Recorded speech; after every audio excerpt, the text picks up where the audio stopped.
What's up, guys? I hope you're having a wonderful day, and you should be, because last night's card was nothing short of amazing. Well, we have another card to predict already. We have UFC on Fox 26, Lawler versus Dos Anjos, and this card looks like it has a lot of potential as well. I'm really excited for it. At first, I was only going to predict the 4 fights on the main card, but then I realized this is the Christmas season, it's time to be generous, and 4 fights only isn't what the people want, so you guys are also getting the FS1 prelims as well, so Merry Christmas, guys. But before I discuss my predictions of UFC on Fox 26, like always, I'm going to want to review my picks of UFC Fresno. If you don't care at all, that's perfectly fine. You can skip it with the timestamps in the description. But if you do care, we're going to get into that discussion right now. In the first fight, Benito Lopez basically did exactly what I thought he was going to do. He went for a bunch of flashy techniques, flying knees, Superman punches, things like that. And he landed a couple and actually knocked Albert Morales down a couple times, but he also got hurt in the first round, which kind of scared me. The first round was action-packed, but in round 2 and 3, it was a little bit more of a back-and-forth striking match, but Benito ended up doing more damage overall, so that's what won him the fight. It's actually kind of funny because Benito really didn't take that much damage on his face, but in the last 10 seconds of the third round, he kind of motioned for Albert to come in, and Albert did and landed a left hook that broke Benito's nose, so I guess that's kind of what he gets. But thank you, Benito Lopez, for doing exactly what I thought you were going to do. And next up, Eric Anders won like I thought he would. It wasn't by knockout, but we don't always get what we want, do we?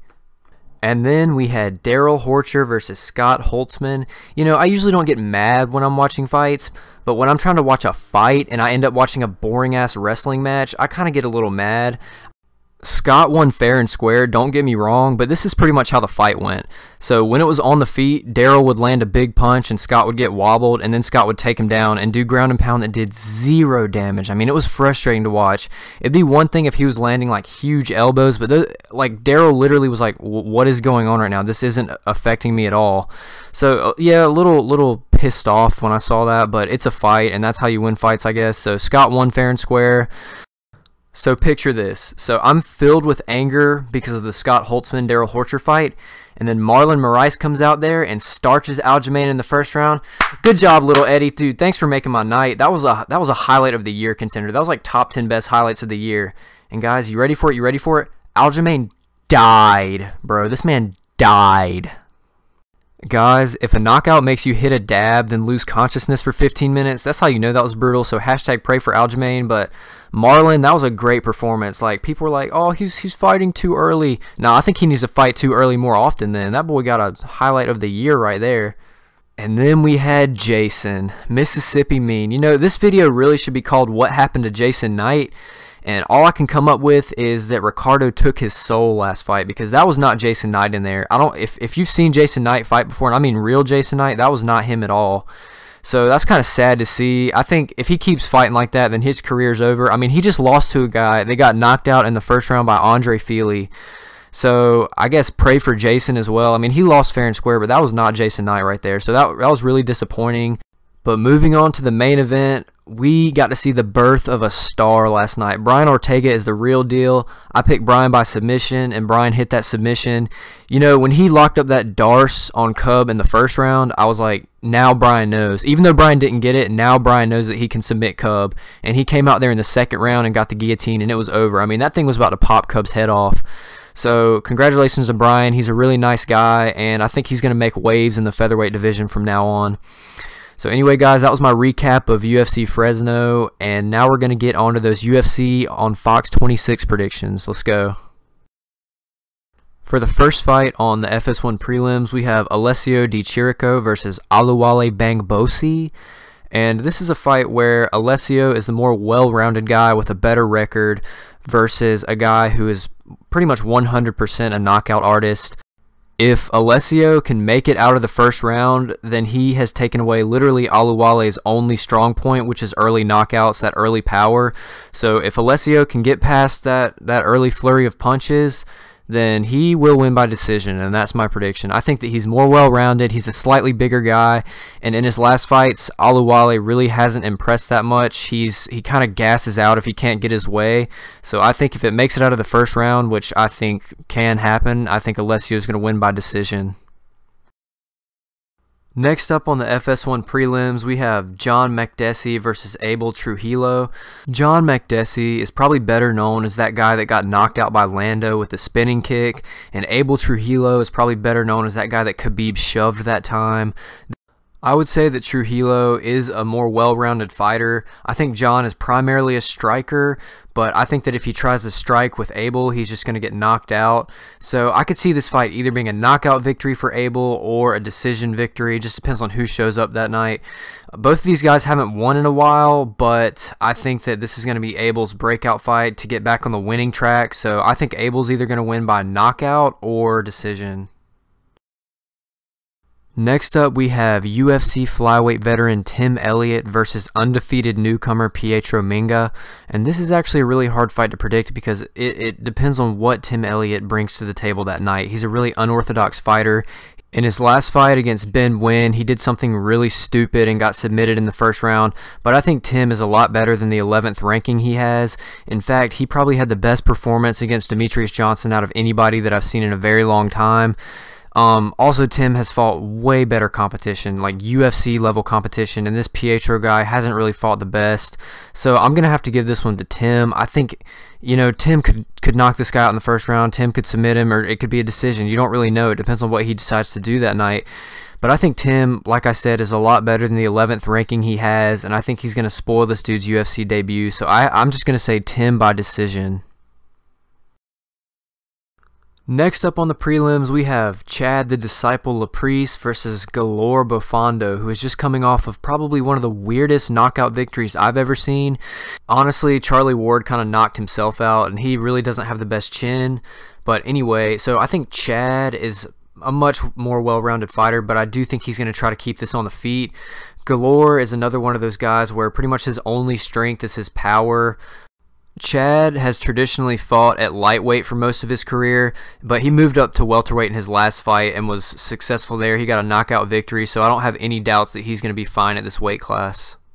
So I have to say, I think experience is going to prevail here. Unless Chad gets caught early, then he's going to win. Like, I honestly don't see him losing. Like, he's not going to lose by submission. I highly doubt this is going to go to decision.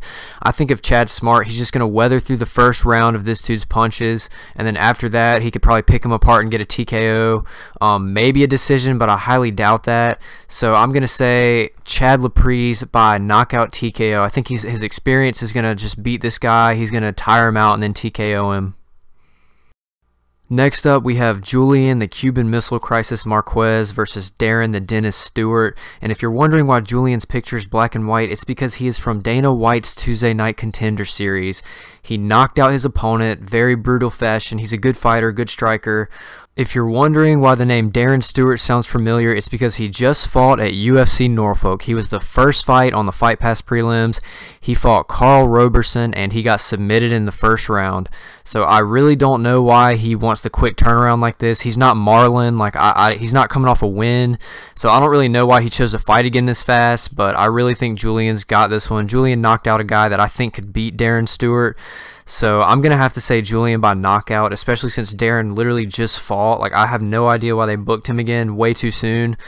So my prediction is Julian by first or second round knockout. I mean, he's a powerhouse.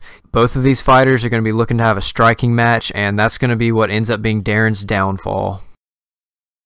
For the final fight on the FS1 prelims, we have Jan Blachowicz versus Jared Cannonier.